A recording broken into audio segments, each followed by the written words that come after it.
Asthme pour les nuls, par le Dr No. Sais-tu que l'asthme est une maladie inflammatoire des bronches, qu'elle entraîne une contraction anormale des muscles bronchiques, bronchospasme, responsable de la crise d'asthme, qu'elle dure de quelques minutes à quelques heures avec les symptômes suivants: respiration sifflante, essoufflement, toux, sensation d'oppression respiratoire.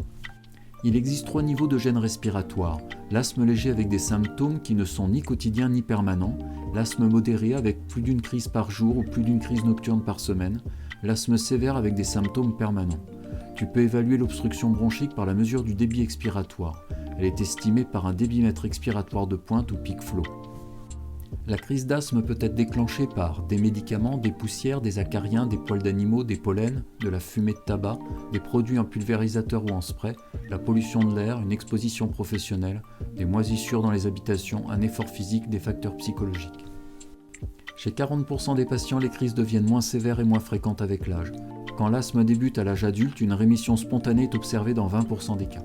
Concernant les enfants, une rémission des symptômes est fréquente au moment de la puberté.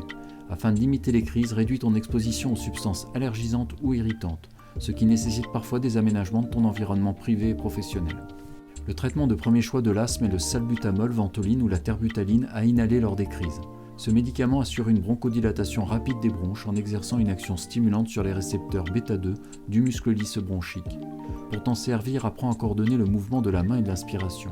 Prends 2 à 4 bouffées, si besoin répète jusqu'à 3 fois dans la première heure. Si tu fais des crises d'asthme liées à l'effort, prends-en juste avant l'effort.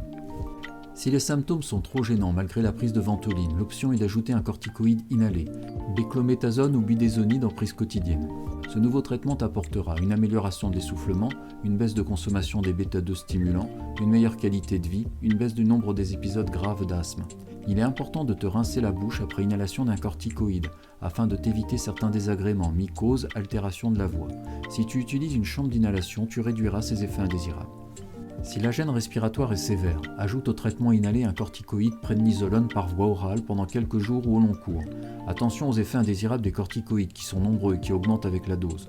Les signes d'alerte de la crise d'asthme sont la cyanose, c'est-à-dire une coloration bleutée des extrémités, la respiration faible, voire une pause respiratoire, l'épuisement, la bradycardie qui est une fréquence cardiaque basse, l'hypotension artérielle, l'arythmie, cœur irrégulier, les troubles de la conscience, confusion, coma, le silence respiratoire à l'auscultation, un peak flow inférieur à 33% du meilleur score connu, la saturation en oxygène inférieure à 92%. Dans l'un de ces cas, compose le 15 pour faire une demande de transport médicalisé vers un service d'urgence. T'as aimé? Like et abonne-toi. T'as trouvé ça nul? Regarde les vidéos très sérieuses et documentées du Dr No, disponibles aussi sur YouTube.